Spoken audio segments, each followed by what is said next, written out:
صاحب کی بات کو آگے بڑھاتے ہوئے یہ عرض کرنا چاہتا ہوں کہ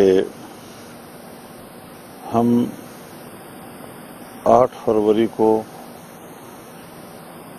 ان کے پہیا جام یا شٹر ڈاؤن اپیل کو سپورٹ کرتے ہیں، اور ہماری جماعت نے اگر کوئی جلسہ یا جلوس رکھا ہے ہم ان کو منسوخ کر دیں گے، یا اگر منسوخ نہ ہو سکا تو ہم ایسے وقت پہ کریں گے کہ جس سے ان کے پہیا جام یا شٹر ڈاؤن کے اوپر کوئی اثر نہ پڑے۔ تو ہم اپنے پروگراموں کو بھی ان کے اعلان کے مطابق اس میں مرج کریں گے۔ ہمارا مطالبہ بالکل ایک ہے، ہمارا موقف ایک ہے۔ 8 فروری کو دھاندلی ہوئی ہے اور اس دھاندلی کے خلاف پہلے دن سے ہم اپوزیشن میں بیٹھے ہیں اور ہم سب کا ایک ہی موقف ہے۔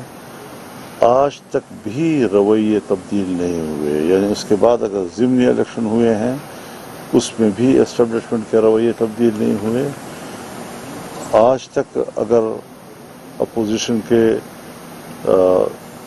اپیلیں جو ہیں وہ عدالتوں میں ہیں یا ٹریبیونلز میں ہیں، ایک اپیل کو بھی حرکت نہیں دی جا رہی، اور اگر کسی کو حرکت دی جا رہی ہے تو نتیجہ وہی جو انتخابات کا تھا۔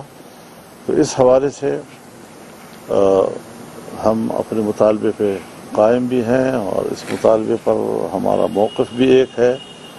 ہم 8 فروری 2024 کے الیکشن کو جس طرح اس دن ہم نے مسترد کیا تھا، آج بھی ہم اسی موقف پہ قائم ہیں۔ ہم اس کو مسترد کرتے ہیں اور نئے الیکشن کا ہم مطالبہ کرتے ہیں۔